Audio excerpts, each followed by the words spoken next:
Hi everyone, and welcome to my series Let's Talk Over Coffee over my channel Right Noises.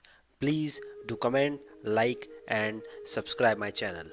When you buy your coffee from supermarket, you see a lot of options available over there like Colombian, Brazilian, some African labels are there. All these options make your choice difficult and we oftenly think which one to buy and why. Through this video, we try to understand why coffees from different origin differ from each other and what make them different and what to pick. Let's brew. Every origin has its distinct unique profile owing to various factors. Some origin have very good profile while other are low milds. Some origin are being used as fillers while other are considered exotic. In order to understand who is producing the best, it is very important to understand who all are producing. As I have told in my previous video that there are two types of coffees grown around the world and over 70 countries produce coffee. Coffee grow in Asia, Africa, Central and South America and in some parts of North America. On a broader basis, if we divide the origins, it can be called as Asian, African and Central and South America. Production of Robusta is concentrated mainly in Asia and Africa with a very little quantity in American countries. And amongst these Asian and African countries, Vietnam is the largest producer of Robusta coffees. Arabica is largely produced by Central American and South American countries, which consist of Brazil, Guatemala, Honduras, Peru, Nicaragua, etc. Also, some countries produce both the varieties of Arabica and Robusta. Brazil is the highest producer in world with around 51 million bags in 2017-18, which gone up to 60 million in 2018-19, followed by Vietnam around 30 million bags, Colombia 14 million bags, followed by Indonesia, Ethiopia, India, Uganda, Peru, etc.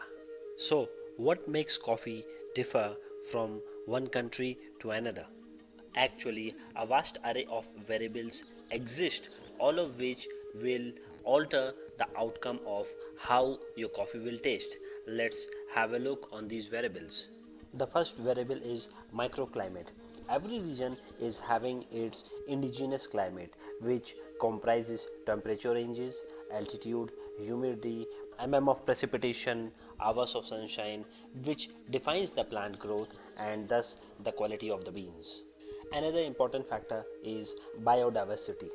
Biodiversity plays an important role in the quality of coffee. It is observed that the plantation or estates having better biodiversity have better qualities. For the same reason, shade grown coffee are always better than the sun grown. Another important factor is the variety of coffee plants. There are a lot of varieties of coffee like Katimur, Katurra, Typica, Gaisha, etc.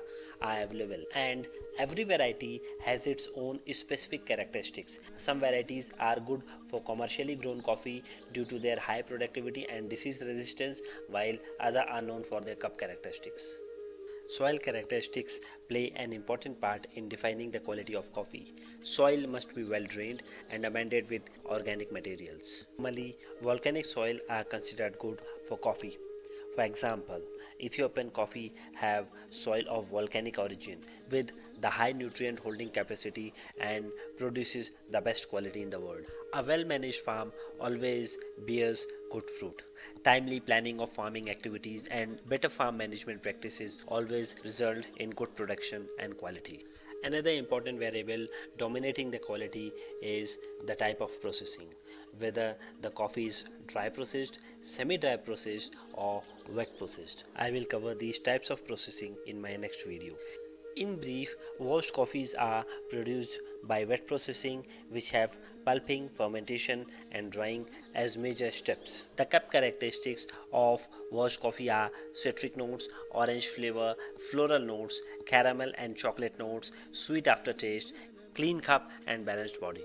In dry processing, the coffee cherries are directly dried under the sun. The cup characteristics of unwashed coffee are sweet, berry like and fruity notes, floral with low acidity. Now, The question: which country produces the best quality? As per the survey done by one of the online media website covering food, drink, travel and entertainment, have done the survey and concluded that Ethiopia is the best coffee quality producing country, followed by Kenya and Colombia. In the survey, they have called 11 coffee industry experts and asked them to rank their top 3 coffee growing countries.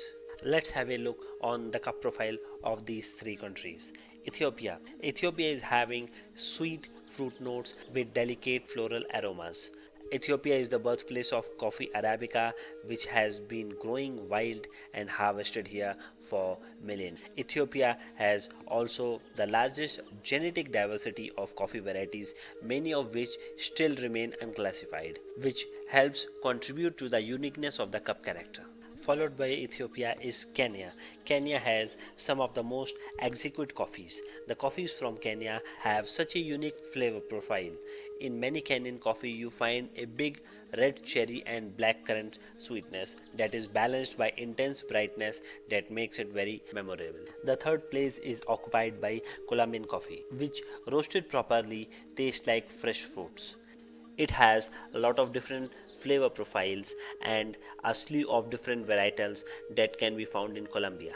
A ripeness, juicy quality that is typical and is specific to properly roasted Colombian coffee. Due to Colombian locations to the equator, many areas actually experience 2 harvest seasons rather than the one seen in most coffee growing countries around the world. There are some other countries which had not made to the list but have really stood out with their fantastic, sweet, balanced, and supple coffee full of flavors. These countries are Guatemala and Peru. The important question is what my cup should have. This is potentially very murky territory here, so I am using a broad brush to make this choice as easy as possible. If you want to drink your coffee with milk, choose a blend. If black coffee is your thing, choose a single origin coffee. To pick the right cup, you need to set your love hate bracket. That means you need to understand your palate likeness. What kind of cup do you like? You like a strong or mild cup?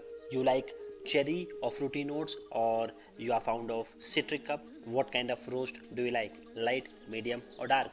It is important to understand the level of roasting over the profile of cup. Normally, a light roast cup is bright and acidic. It is having light body and have floral and sweet aroma.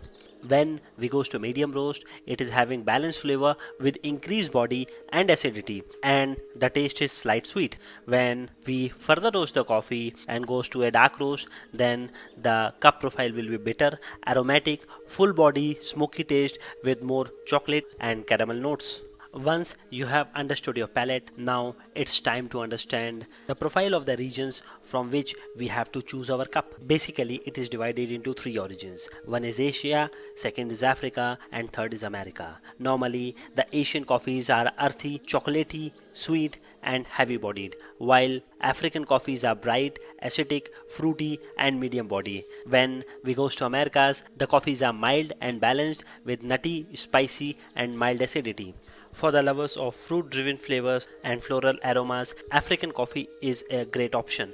You may swoon at the thoughts of deeply inhaling the complex berry and wine like aroma. Admirer of the clean coffees exhibiting delicate sugar browning sweetness like chocolate or buttery pastry, accomplished with a softer fruit character, then South and Central American coffee might be your thing.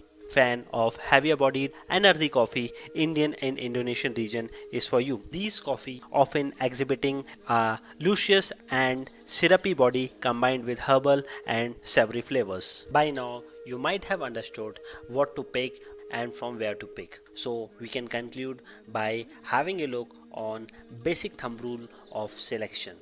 For best quality coffee, always opt for washed Arabicas. The coffee you may pick can be high grown, which will give you a better cup profile. Pick your roast because it is very particular from person to person. And at last, define your origin because every country has its own specialty, every origin has its own specialty, which is unique, but you have to pay price. Coffee taste is something personal which people develop over time. Do you know coffee is fermented during processing? Coffee reduces the risk of cancer. Used coffee grounds can be used as manure. Stay tuned for my next video. And